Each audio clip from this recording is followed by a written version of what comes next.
warahmatullahi wabarakatuh.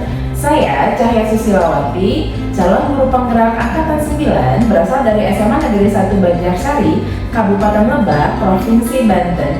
Di sini, saya akan melaksanakan percakapan pra-observasi atau pra-supervisi terkait tugas modul 2.3. Pada kegiatan kali ini, saya dengan Ibu Nong Ana Hasanah.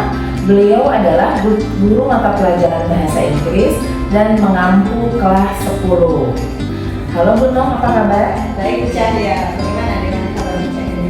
Saya baik, alhamdulillah hari ini. Kita akan melaksanakan supervisi kelas ya Bu Nong ya. Terkait hal tersebut, saya akan menanyakan beberapa hal terkait supervisi. Jadi obrolan kita kali ini adalah pra-observasi atau pra-supervisi kegiatan pembelajaran yang akan dilaksanakan di kelas Ibu. Kemudian lagi yang ingin saya tekankan pertama adalah tujuan pembelajaran apa yang akan Ibu laksanakan di kelas nanti. Oke, tujuan pembelajarannya yaitu siswa mampu atau peserta didik mampu menggambarkan, mendeskripsikan sebuah objek wisata atau tempat atau juga seseorang dalam teks deskriptif tersebut. Oke, kemudian lagi terkait materi teks deskriptif yang akan Ibu laksanakan di kelas 10, apakah ada area pengembangan atau skill-skill tertentu terkait kemampuan anak yang ingin memang Ibu optimalkan atau kembangkan secara maksimal? Oke, tujuannya pertama area pengembangan yang akan saya kembangkan yaitu dalam bidang pengetahuan siswa, di mana mereka minimal mengetahui apa bukan arti ya, maksudnya ketika mereka mengetahui suatu tempat, kemudian sesuatu benda, atau misalnya ketika saya memberikan materi about aktris misalnya orang, jadi mereka pengetahuannya lebih luas lagi dalam teks deskriptif tersebut mampu menggambarkan seseorang atau suatu benda. Kemudian yang kedua mungkin area yang akan saya kembangkan di bidang keterampilan, di mana di sini ketika mereka diberikan teks tersebut, mereka mampu mengembangkan keterampilannya dengan berbicara atau speaking. Jadi mereka akan ke depan dengan berbicara apa yang mereka dapatkan dari deskripsi tersebut atau gambaran apa yang akan mereka nanti bicarakan atau misalnya mereka tampilkan. Jadi area pengembangan di bidang keterampilan tentunya saya kaitkan dengan speaking skill.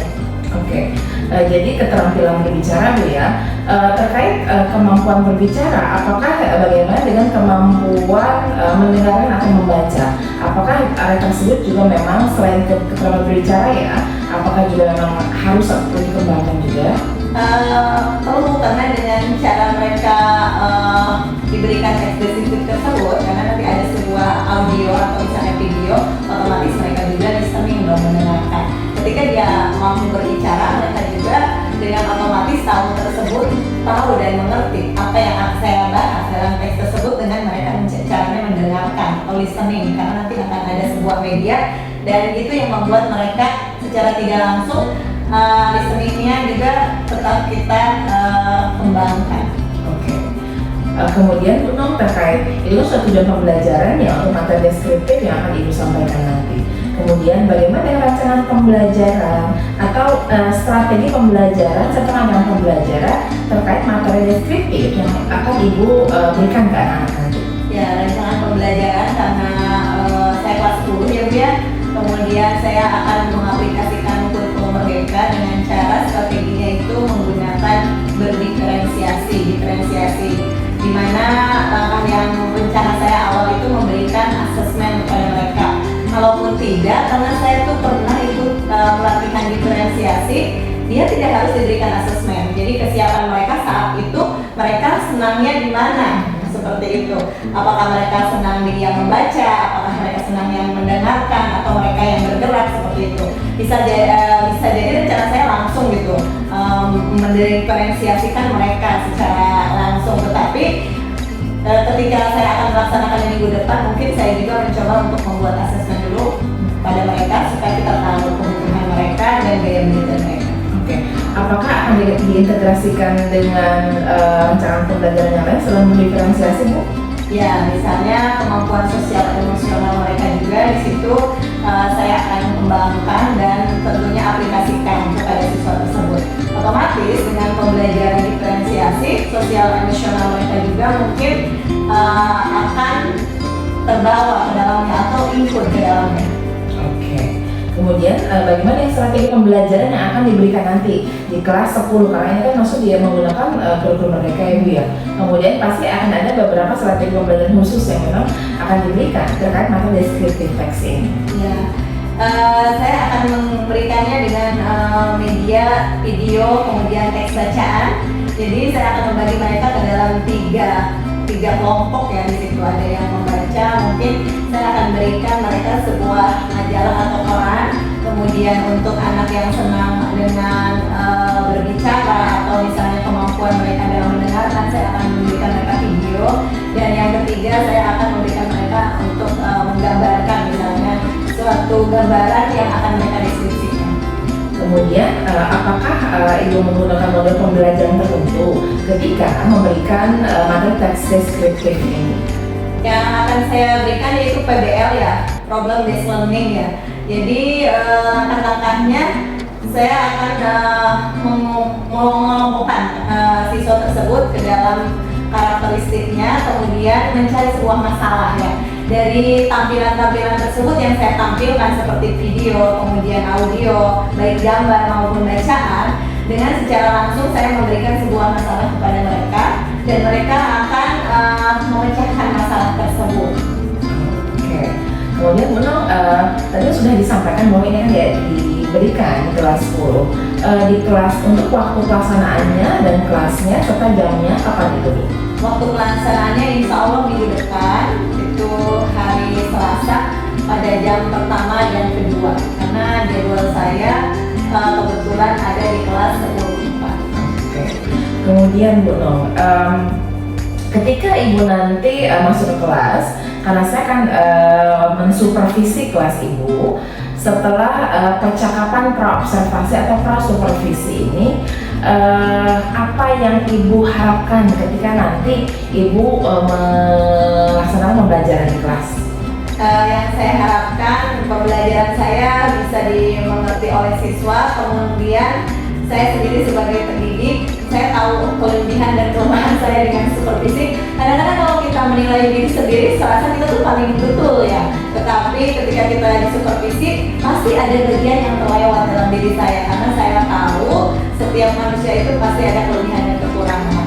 Mungkin saya tahu nanti dari hasil supervisi tersebut kekurangan saya misalnya dalam pengaplikasian entah itu cara mengajar saya, kemudian penguasaan kelas saya atau pemaparan materi saya.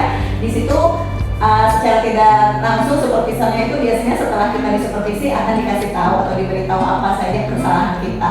Disitulah saya akan memperbaikinya dan akan lebih baik lagi apa sih kekurangan saya itu untuk meningkatkan motivasi belajar siswa, kemudian juga mungkin pembelajaran bahasa Inggris supaya lebih meningkat lagi anak tersebut dalam penguasaan baik itu speaking, kemudian listeningnya dan pengetahuan. Oke, itu kan harapan Ibu terkait pembelajaran di kelas nanti. Kemudian Bu, setelah kita melakukan percakapan praobservasi atau prasupervisi ini, apa yang Ibu dapatkan dari obrolan kita barusan? Yang saya dapatkan dari obrolan yang kita lakukan, bagaimana saya mengajar itu harus persiapan dengan baik.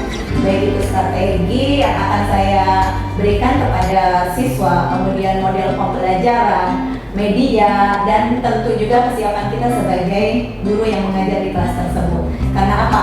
Ketika kita ini artinya kita punya persiapan. Kemudian apa saja yang belum saya siapkan itu sudah Ibu utarakan, dan tentunya itu akan mengingatkan saya, oh iya saya ternyata seperti pembelajarannya nih apa yang akan saya tampilkan di sana. Dengan adanya pra ini saya tahu gitu runtutan apa yang harus saya berikan atau saya aplikasikan ke dalam proses pembelajaran saya. Oke. Berarti Ibu nanti setelah kita melaksanakan percakapan pra-observasi atau pra-supervisi ini, nanti di waktu yang telah Ibu tentukan dan sebutkan tadi, saya akan masuk ke kelas 10.4 Ibu ya.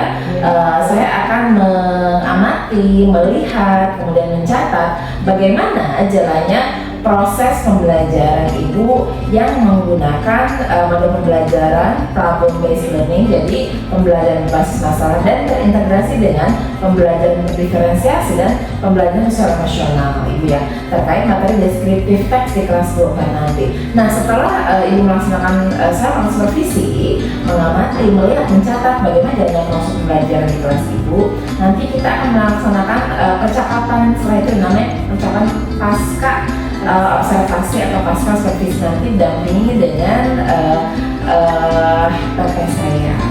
Demikian, terima kasih banyak Bu Nom atas kerjasamanya. Ya, sama-sama Bu Cahya. Terima kasih juga. Sama-sama. Karena saya juga dapat ilmu dari Ibu ya. Jadi kita saling menguatkan, saling memberitahu dan saling sharing ya.